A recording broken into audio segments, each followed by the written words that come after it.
What's up, team? It's your girl, Harley Simon, and your girl, Bella J, and we're here to bring to you our truth reveal. Let's get to it.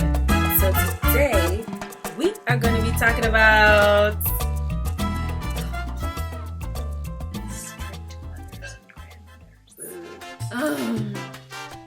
I don't know. We are the women we are today because of our strict upbringing.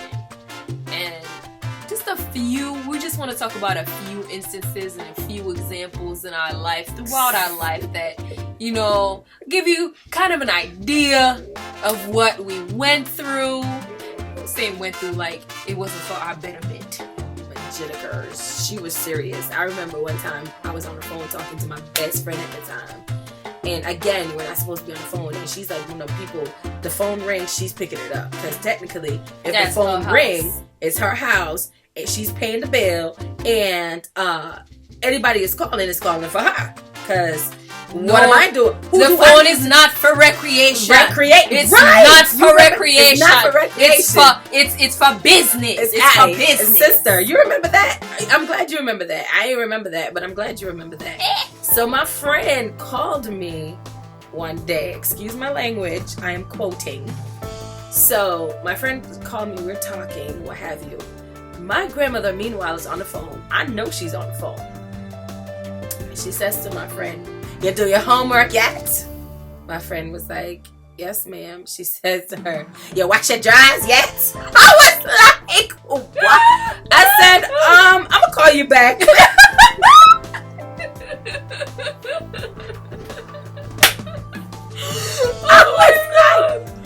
I was like, yo, what? Like, where are they doing you that? You always knew she was on the phone. You heard. Like, can I get some privacy, please? What is that? Privacy does you not couldn't even close the door in the house. Okay. You could not close the door. The door had to be kept open. No closed door. I don't care what you're doing in there. Changing your clothes. Don't care. And the funny thing is, she was always here. The only time my grandmother was not home was when she went to work at night. Guess what we're doing at night? Sleeping. So we're in the house. Mm-hmm. So that means when we come home from school, she's here. We got our square meals and the whole 9 yards, and she was like, "That's what I'm supposed to do. I'm supposed to provide food, clothing, and shelter. The rest of what you're supposed to do is your homework and your chores. That's all you're responsible for. So you better do it and do it well." That was her philosophy. And chores was almost like white glove situation. So you better know how to clean. Mm-hmm. And you better know how to wash the dishes. Because if you don't know how to do those things, they getting thrown back. And you got to redo. And you have to redo that. Okay. The lady was not play. The buffer was our mother. But even then, it was almost like. But mom basically, she agreed. Not to the harsh extent. Not to the harsh extent that my grandmother was, but our mother was like, "Yeah, you need to learn how to clean. You need to learn how to do this. You need to know how to do that. You need to be able to have a conversation. You need to be able to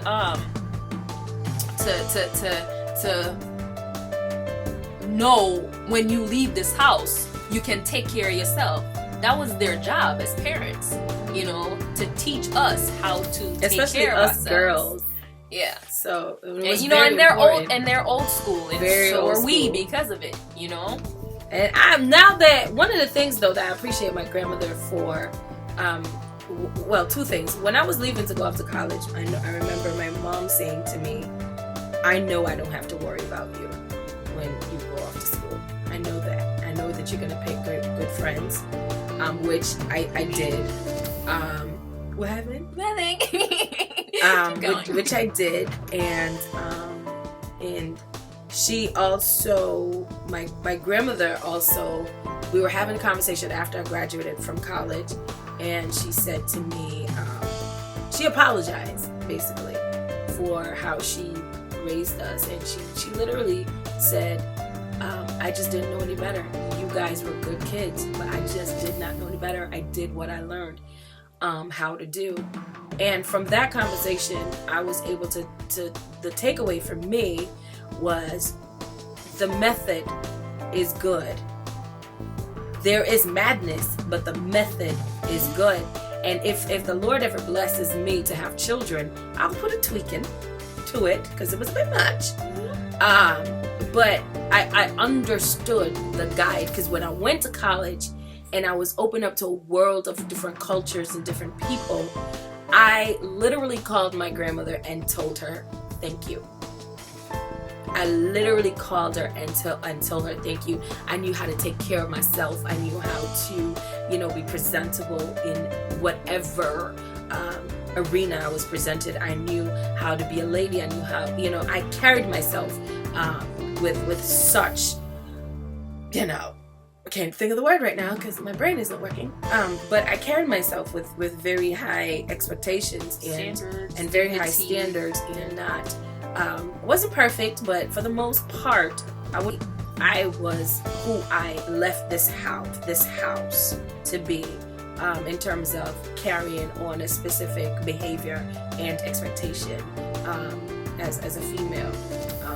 And it crossed over into my life and even into my adulthood, where I can appreciate who I am as a person. And I always thank God for the people that God had made to be my grandmother and my mother.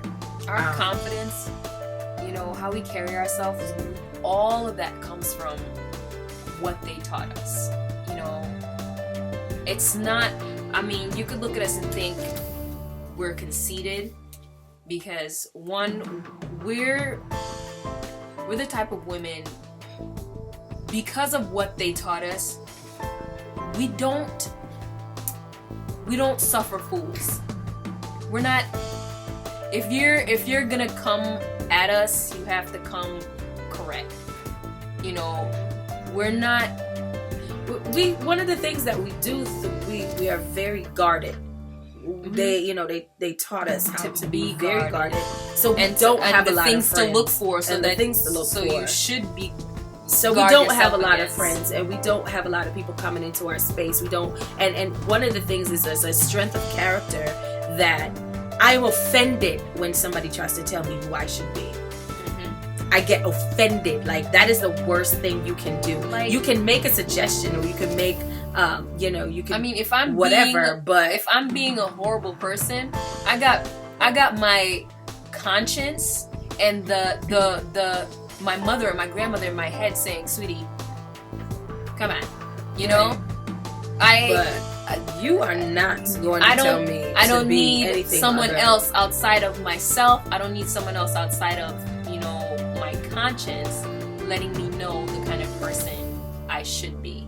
And I think that is what confidence is.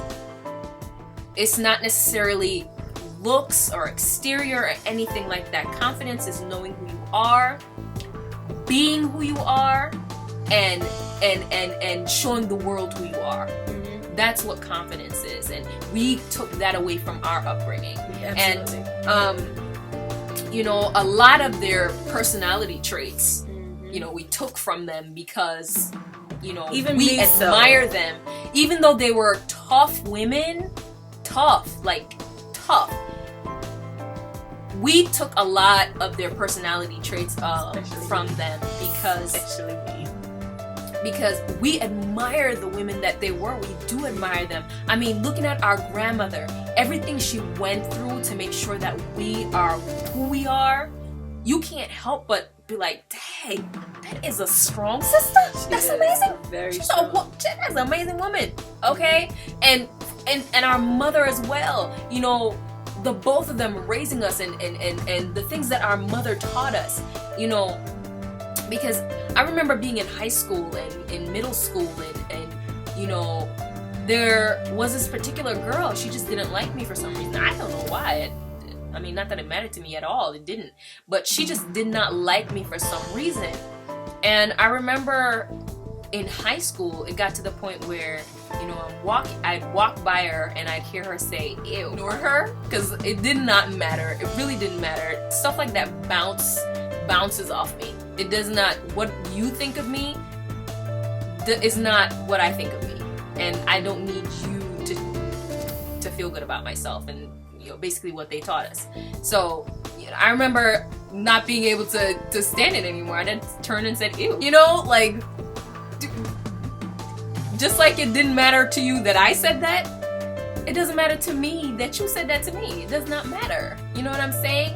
And after that, I think her whole attitude towards me changed. We were never close. We're never close. But, you know, I could see where there was a new level of respect. Because I didn't take her crap. I didn't care what she thought of me. And I think she realized that and she was like, okay, you know, never mind. I was not the one to bully, because whatever you said to me didn't matter. It didn't matter because I heard my mother in my head. And I heard my grandmother in my head. I heard my mother in my head saying, you know, look at yourself in the mirror. Tell me what you see. You know? What are the things about you that you like? Is there anything about yourself that you don't like? Is this something that you can change? Learn to love it then. You know what I'm saying? And being confident in even the things that I don't like about myself. I don't care. If you don't like it, that's on you. You know, but I like it. I like me. I love me, and I love my mommy for that. I love my grandmommy for that, okay? Because you cannot live your life expecting everybody to accept you. Thank you, and thank you guys so much for watching. Be sure to subscribe, comment below, let us know if you had strict parents. Give us some stories. We want to hear your feedback. We want to know what went on in your household. Even if it wasn't strict, let us know. Give us some feedback. We really want to hear from you guys. And like the video, thumbs it up, please, and tell everybody. And share. Tell everybody that you know. And just to let you guys know, this video is going to be chopped up because it is very long. Very long. We don't want it, you know, the long videos. So it's gonna be you tend to lose people in long videos. Yes. So we want to and help us to grow our channel, guys. Thank you so much. So as usual, gotta go.